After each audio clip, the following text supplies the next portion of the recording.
Hello children and hello mothers, sweet mothers of my sweet, sweet children. So last time, in the last episode, we had seen that Hanumanji had burned the whole of Lanka. With the fire on his tail, he went all around Lanka and he burned the whole city up. Remember? So all the people in Lanka were really scared that what is happening, why is Lanka burning, and what is this, why is Ravan not sending Sita back? So they were all very worried. And they were talking to each other, but they were so scared of Ravan, they could not say anything to him. But Ravan was not at all worried. He was very arrogant, full of ego, and he said, nobody can dare challenge him. He has so much might, and he didn't give much importance to the fact that Hanuman had actually managed to burn the Lanka and go. He said, it's okay, let's see whatever happens. And although his younger brother, Vibhishan, who was actually his younger brother, but he was not so demonic, and he was also a secret, he secretly had faith in Lord Ram. So he also tried to tell Ravan that, you should send Sita back and you should not fight with Ram. There is no point because you are going to be defeated. But that made Ravan even more angry and he felt even more challenged. He said, you don't know anything and I have all the might. And because he was a king, he was surrounded with all sorts of sycophants also, who would not tell him the truth. So all his sycophants, his courtiers, they all started saying, no, nobody, can match your power. Nobody can, beat you. Don't worry. And let them come. We will see what can they do to us. Ravan is all the strength. He's so powerful. So Ravan was all boosted. His wife also, Mandodari, his first wife Mandodari, tried to tell him that don't do this, send Sita back. It's not right to keep somebody else's wife. But he was very annoyed, and then she was worried that Ram might kill him. So she even said that, but he said, no, you're just feeling scared. You don't worry, my sweetheart. Ram cannot kill me. I am very strong for anybody. So he didn't do any preparation. He didn't send Sita back. And instead, he decided that, he will do something so that Sita agrees to marry him. So he called a magician to his court and he said, you make a illusion of Ramchandraji's head and I will take it to Sita and I will show it to her and say that Ram has been killed in the war and now he is not there anymore and then she should agree to marry me. So that was his plan. So till then all his other plans had failed. The demons had tried to scare her, but she didn't get scared and she used to keep refusing to marry Ravan. And Ravan had given her a month to decide. So now when the magician went to her and he showed her that, see, Ram is dead and this is his head. Sita, when she saw the head, she started crying and she really cried a lot, So she started crying profusely and she was upset and she said, if Ram has died for me, I'm willing to die for him. And she was all mentally ready that she will just, either burn herself or just die. But she will not marry Ravan in any case, no matter what happens. So while she was saying all that and, suddenly what happened and that, people in the Lanka started shouting that Ram and Lakshman have come and their army has come to attack. And when Ravan heard that, he ran away from the Shokvatika.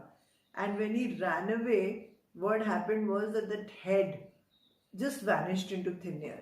So then Sita got to know that it was a magic trick and it was not Ram's head and she felt much, much better. Now what Ravan, when Ravan found out which army had come, people told him, oh, a whole lot of monkeys have come with sticks and stones. Now this whole army of monkeys was Sugriev's army. Remember, Ramchandraji had gone to ask Sugriv for his help, and when they got to know that Sita is in Lanka and there's this huge ocean between the place which is now Rameshwaram and Lanka that they have to cross. So they were like, not knowing how they will do that with such a big army. So Ramchandra ji sat down near the ocean and he really prayed to the ocean. He made a shivling there and he prayed to the gods to tell the ocean to give him a passage so that they could just walk across to Lanka. But the ocean won't listen. Nothing was happening. So Lakshman told him that, he's not going to react. You take out your bow and arrow and you just dry up the ocean and we'll walk across. So put fire to the water. So Ramchandra ji had, special powers. He was the Lord Vishnu incarnate. So he took out his bow and arrow, and as he just tried to take an aim towards the ocean and the water started heating up and burning, all the creatures in the ocean, realized something wrong is happening, and then the ocean god came out and he bowed down to Ram and he said, please don't put fire to the water, all the creatures will die in the ocean, and I will, tell me how I can help you. And he also brought lots of pearls and things from the ocean as gifts to Lord Ram. So Lord Ram said that we need to cross you because we have to go to Lanka and I want to take my army with me. So what should we do? So he said, don't worry. In your army, there are two monkeys. One is Neel and one is Nar. And they are bestowed with this power that whatever stone they throw into the ocean, that is going to keep floating. So it will not sink. So why don't you tell them, give them some stones and make a stone bridge from here till Lanka, and then you can all just walk across. So Ram really thanked him for this brilliant idea, and then all the monkeys and Neel and Nar got to work. And everybody was bringing stones and logs and things, and Neel and Nar would just keep putting them in the water. And quickly they built a bridge right from Rameshwaram to Lanka, and then they walked across it. And they had stones and logs in their hands as weapons, and they reached. So when they reached, Ravan got to know that a whole army of monkeys has come with Ram. So he found it very funny that, what are monkeys going to do? And what they don't even have any weapons. They just have stones and logs and, tree trunks and stuff like that in their hand. And they think that they're going to fight against me and win. I have all sorts of weapons, I have bows and arrows, I have swords, I have everything with me. So he just sent one of his sons, Prayast his name was. So he said, my son only can manage them and he'll push them away from Lanka. So he sent Prayast on a chariot with all sorts of weapons and an army, and he said, you go and shove them away, put them back into the ocean, let them get out of my country. So when Prayast went in his chariot, you know what the monkeys did? They were very strong. They didn't have bows and arrows, but they had physical power.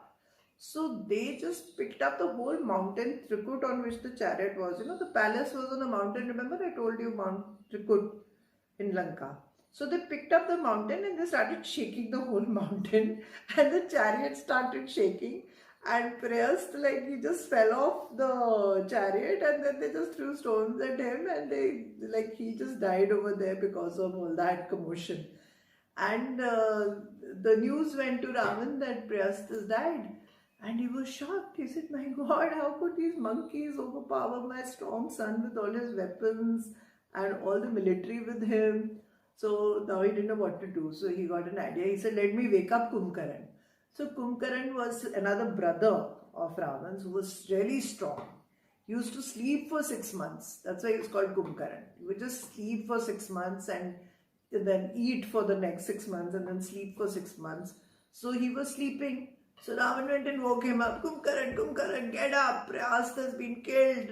And this whole army of monkeys has come into Lanka with Ravan and with Lakshman and Ram, and they're trying to, fight with us. And you better do something about it. You go. So Kumbhakaran got up. Suddenly he said, what is happening? I was sleeping and this person is getting so frantic. He said, what's the matter? So monkeys, you don't worry, I'll go and just set them right. So he went and he was huge. So when he reached there, Angad was there, Sugriv was there, Hanumanji was there. And this huge, when he came in, he was Angad and Sugriv got a little scared of him only because he was so huge. And he just kicked them around and he hurt them. And Ramchandra ji but saw that happening. So when he saw that, Kumkaran has come and he's trying to hurt my people, he just took out his arrow and bow and he did one arrow to one of his arms and one arm fell off. Then the other to the other arm and the other arm fell off. And then he did one more to the neck and Kumkaran died. So now when Kumkaran died, the message went to Ravan again that Kumkaran has also died. So now he was furious. He said, my God, this monkey army has first killed my son, Prayas. Now they've killed Kumkaran. So he said, I'm going to kill Sita now. Because it's because of her. Because of her all this is happening. I've lost my son, I've lost my brother, I'm going to kill off this lady now. So while he was in his anger, really wanting to kill Sita, Indrajit came. He was his son also. And he said, Father, don't worry. You don't kill her right now. Let me go and fight them. I will kill them and come. And then she might get ready to marry you. So of course Ravan wanted to marry her. So he said, okay, you can go. So now, because of that, because of Indrajit, the war didn't stop. So he now went to try his luck and the war continued. So what happened in the war after that, I will tell you in the next episode. Hope you enjoyed this episode with me. And if you enjoyed it, do send me a comment in the comment section. And if you have yet not subscribed to Dilliwalinani, please subscribe it. Press the bell icon because I'm going to be telling you the complete Ramayana. And you must subscribe and listen to all the stories. You will really enjoy them. And I love you all.